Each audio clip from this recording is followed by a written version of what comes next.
IT job కోసం చూస్తున్నారా? ఐటీలో కెరియర్ బిల్డ్ చూసుకోవాలనుకుంటున్నారా? అయితే సమాధానం కోడింగ్ ట్యూటర్. సో ఎందుకంటే 1% 2% అలాంటి కేసెస్ చూస్తున్నారు కాబట్టి ఎవ్రీవన్ కెన్ రిలేట్ దట్. మన చిరంజీవి గారు కూడా ఇంటర్వ్యూలో చెప్పారు సార్, సురేఖ గారు మేడం అది బాగా ఎంజాయ్ చేశారు. అవును, అదే చెప్తున్నాను కదా. చాలా మంది ఎంజాయ్ చేశారు. సో అది కూడా one of the highlight film. Okay, అంటే మెయిన్గా అంటే ఈ సినిమాలో మీకు మెయిన్గా టఫ్ అనిపించిన పార్ట్ ఏంటి సార్? అంటే చిరంజీవి గారితో సాంగ్ అంటే first situation song hook step లేదు, దాని ముందు వేరే వేరే సాంగ్ ఉంది. ఆ సాంగ్ని మార్చడమే పెద్ద టఫ్ అనిపించింది నాకు. దాన్ని చిరంజీవి గారి టైమింగ్లోకి తేవాలి. ఒక గ్యాంగ్ లీడర్లో చిక్కి చేయలేం. ఒక ఇంట్రడక్షన్ సాంగ్ వస్తే చిరంజీవి గారి దాంట్లో బద్దలైపోయాయి థియేటర్స్. రౌడీలో కానీ, సో గరాణా మొగుడులో కానీ, బంగారు కొడపెట్టి ఒక ఇంట్రడక్షన్ సాంగ్ ఎనర్జీ కావాలి అనే దాంట్లో చాలా స్ట్రగుల్ అయ్యాం. ఆ స్ట్రగుల్ అయిన దాంట్లో వచ్చిన పాటే హుక్ స్టెప్. అది మోడర్న్గా ఈ జనరేషన్కి బాగా రీచ్ అయ్యేలా అది బాగా వచ్చింది. అది వచ్చాక మీరు రిలీజ్ అయ్యాక తెలియకుండానే ఒక వైబ్ క్రియేట్ అయింది సినిమాకి. అది క్యారీ ఫార్వర్డ్ చేసాం. అంటే హుక్ స్టెప్ పాట కంటే ముందు ఒకలా ఉంది, హుక్ స్టెప్ పాట వచ్చిన తర్వాత ఒకలా ఉంది. అదే చెప్తున్నాను, ఆడియన్స్కి ఒక ఎక్సైట్మెంట్ క్రియేట్ అయింది. ఓ ఫ్యాన్స్కి కూడా ఈ సినిమా ఏదో మామూలు సినిమా కాదు, దీంట్లో మ్యాటర్ చాలా వేరేలా ఉండబోతుందని చెప్పి వాళ్ళు ప్రిపేర్ అయ్యి వచ్చారు. సో వాళ్ళ అంచనాలకు అందుకుంది సినిమా. ఈరోజు అద్భుతమైన విజయం. చిరంజీవి గారితో ఉన్న ఆ ట్రావెలింగ్ ఎలా ఎంజాయ్ చేశారు? అంటే సినిమా డే 1 నుంచి సినిమా చిరంజీవి గారితో కథ చర్చల దగ్గర నుంచి మొదలైన జర్నీ ఈరోజు రిలీజ్ అయ్యే వరకు మా ఈక్వేషన్ మా ఇద్దరి మధ్య ఒక బాండింగ్ కానీ చాలా పీక్ చేరుకుందని చెప్పాలి. ఇద్దరం చాలా జెల్ అయ్యాం. ఇద్దరం ఒకరి మీద ఒక బిలీఫ్ ఉంది, ఇద్దరికి ఒకరికి ఒక అండర్స్టాండింగ్ ఉంది. సో చాలు, ఇది ఒక అచీవ్మెంట్లా ఫీల్ అవుతున్నాను నేను. More than a blockbuster, more than a success, I got that a personal space with Chiranjeevi garu. That's enough for me. అంటే ప్రివ్యూ చూసిన తర్వాత వెంటనే చిరంజీవి గారు ఇంటికి వెళ్ళిపోయారు. ఆ మూమెంట్స్ ఎలా ఉంది? Extraordinary. And the first moment cinema release అయ్యి అది ఆ పెద్ద హిట్ అని తెలిసాక ఆయన కలవటం, ఆయన అలా హక్ చేసుకోగానే ఆయన నేను అఫెక్షనేట్గా ఆయన నన్ను ప్యాంపర్ చేశారు. అది బ్యూటిఫుల్ మూమెంట్ నా కెరియర్లో. రామ్ చరణ్ గారు సినిమాని బాగా ఎంజాయ్ చేశారు. అందరూ, రామ్ చరణ్ గారు ఫ్యామిలీ అంతా బాగా ఎంజాయ్ చేశారు. రామ్ చరణ్, బుచ్చి అందరూ కలిసి వెళ్ళారు టీం. ఆ రోజు పార్టీలో కూడా రామ్ చరణ్ గారు చాలా ఎగ్జైటెడ్గా మాట్లాడారు. చాలా బాగా నచ్చింది ఫిల్మ్, బాగా డీల్ చేసావు అండ్ డాడీని అసలు ఇలా ఈ స్పేస్లో తీసుకొచ్చి అండ్ అంత సటిల్గా అంత ఫన్ జనరేట్ చేసావు. At the same time emotional scenes బాగున్నాయి. చాలా బాగా చెప్పారు. మహేష్ బాబు గారు మహేష్ గారు కాల్ చేశారు, మాట్లాడారు. ఆయన చాలా హ్యాపీ.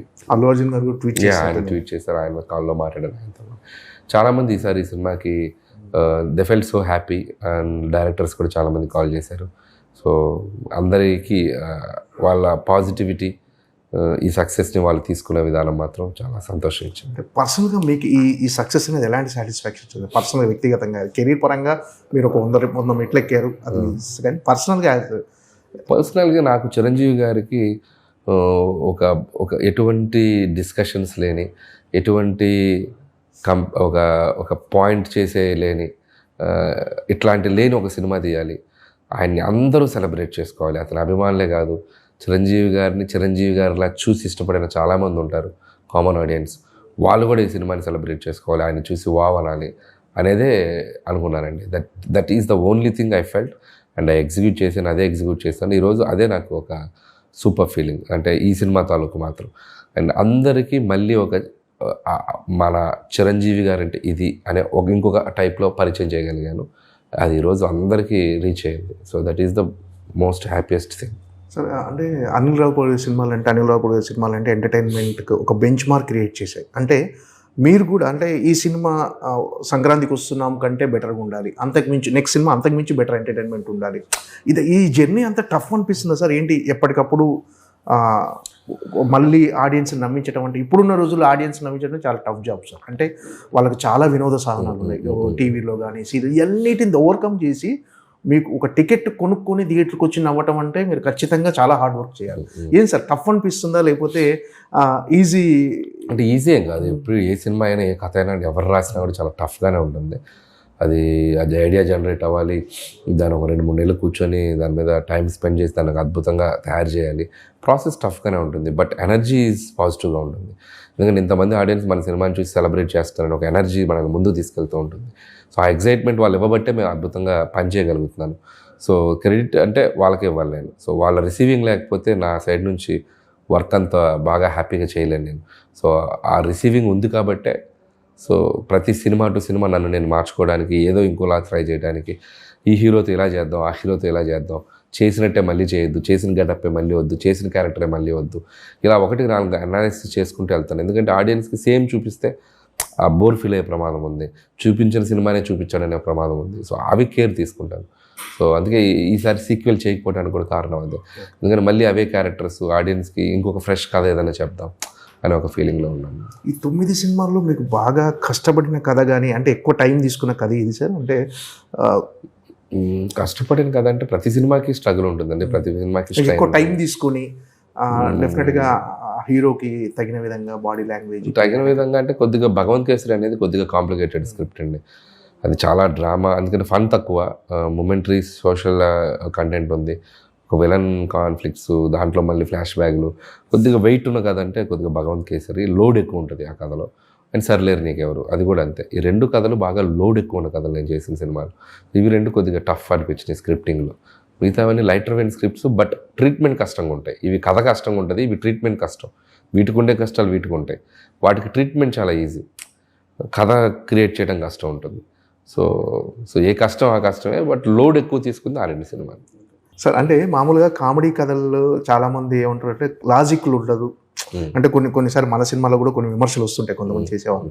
అంటే కథలలో కొంచెం లాజిక్ ఉంటుంది. ఇప్పుడు సీఎంని కలవడానికి ఒక ప్రోటోకాల్ ఉంటుంది, ఇప్పుడు సెంట్రల్ మినిస్టర్ కూడా ఒక ప్రోటోకాల్ ఉంటుంది. ఇలాంటివి నిజంగా అవసరం సార్ ఒక కథలో, కామెడీ కథల్లో లాజిక్లు అనేవి ఉంటాయి? నేను ఎక్కడ లాజిక్ మిస్ అయ్యి చేయలేదండి ఈ సినిమా. మోస్ట్ ఆఫ్ ద టైమ్స్ లాజిక్గానే ఉంటుంది, ఎక్కడ టేక్ ఇట్ ఫర్ గ్రాంటెడ్గా చేయలేదు. చాలా అథెంటిక్గానే ఉంటాయి. 1-2 చిన్న ఏదైనా ఉంటే ఫన్ కోసం అడ్వాంటేజ్ తీసుకుంటాను తప్ప మేజర్గా కూడా ఎక్కడ ఇది చేయలేదు. సంక్రాంతిలో కూడా అంత కామెడీ సినిమాలో కూడా ప్రాపర్ సీఎంలు అలా పెట్టినా కూడా ప్రాపర్గానే ప్రోటోకాల్గానే తీసుకెళ్ళాం, ఎక్కడ అంత ఈజీగా చేయలేదు. ఇందులో కూడా ఎక్కడ లాజిక్ అయితే బ్రేక్ చేయలేదు. మోస్ట్ ఆఫ్ ద టైమ్స్ 90% కరెక్ట్గానే వెళ్తాం. ఇంకా ఏదన్నా 1-2 చోట్ల అంటే ఇంకా ఫన్ కోసం మిస్ అవుతాం. అంటే జనాలు ఎంటర్టైన్ చేయడమే లక్ష్యంగా ఉన్నప్పుడు చిన్న లాజిక్ అవి ఆటోమేటిక్గా ఫ్లోలో వెళ్ళిపోతాయండి స్టిల్. బట్ మనం టేక్ ఇట్ ఫర్ గ్రాంటెడ్గా చేయకూడదు తప్పులు, అవి కూడా నేను చేయను. మ్యాక్సిమం లాజికల్గా ఉండడానికే చూసుకుంటాం. సో అది కరెక్ట్గా చూసేటప్పుడు కూడా ఇది ఆర్గానిక్గా కనపడాలి. సో మనం ఇదేంటి ఇలా జరుగుద్దా, ఎట్లా వెళ్తారు అనే ఫీలింగ్ రాకూడదు. మ్యాక్సిమం అలా ఆర్గానిక్గా తీసుకెళ్తేనే నమ్ముతారు ఆడియన్స్. మన అనిల్ రావు గారి సినిమాలు అంటే తెలుగులో ఒక ఫ్యాన్ బేస్ ఉంది, డెఫినెట్గా ఎంటర్టైన్ చేస్తాడు. మినిమం గ్యారంటీ సినిమా అనే ఒక బ్రాండ్ ఉంది సార్. అంటే ఇప్పుడు అందరు పాన్ ఇండియా సినిమాల వైపు వెళ్తున్నారు. అంటే మీకు ఆలోచన లేదా సార్ ఒక పాన్ ఇండియా కథ?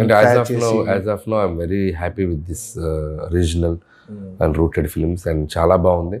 అండ్ తెలుగు ప్రజల మధ్య తిరిగే క్యారెక్టర్లు, వాళ్ళ మధ్య జరిగే కథలు, ప్రేక్షకులకి దగ్గరగా రిలేటబుల్ చేసుకునే పాత్రలు, వాళ్ళని వాళ్ళు ఐడెంటిఫై చేసుకునే సన్నివేశాలు, దానివల్ల వాళ్ళు దాన్ని సెలబ్రేట్ చేసుకునే విధానం, ఇవన్నీ నాకు బాగా హ్యాపీనెస్ ఇస్తుంది. సో యాజ్ ఆఫ్ నో మైండ్కి ఇది కరెక్ట్ అనిపిస్తుంది. ఫ్యూచర్లో డెఫినెట్లీ ఇవే ఎక్కువ కాలం చేయలేను కాబట్టి ఎక్కడో చోట ఒక పాత్ బ్రేక్ చేయాలి, ఎక్కడో చోట ఒక బ్రేక్ చేసి ఇంకొక జోనర్ సినిమా చేయాలి. అది ఎప్పటికప్పుడు 100% చేస్తాను. ఇవే చేసుకుంటూ వెళ్తాను, నేను ఎప్పుడు చెప్పను. I'm ready to do any genre. Experiment చేయడానికి ముందు నేనే రెడీగా ఉంటాను కాబట్టి I'll do, but not very soon. Sir Pawan Kalyan గారితో సినిమా అంటున్నారు, అది ఏవి ఇంకా ప్రాక్టికల్గా మెటీరియలైజ్ అవ్వలేదండి. అంటే టాక్స్ వినిపిస్తున్నాయి కానీ అండ్ ఏది కూడా మనం కాంక్రీట్గా వెళ్ళి కలిసి అట్లా జరగలేదు. సో అందుకని అది నేను చెప్పలేను. సో జరిగితే happy. I'm also waiting for that kind of opportunity. Let's see. టైటిలే గమ్మత్తుగా ఉండబోతుంది, అది త్వరలో చెప్తాం. త్వరలో చెప్తాం, ఒక టైం ఉంది. Okay sir, all the best. Thank you. మళ్ళీసారి సంక్రాంతికి బిగ్గెస్ట్ బ్లాక్ బస్టర్ కొట్టాలని. Thank you so much. Thank you.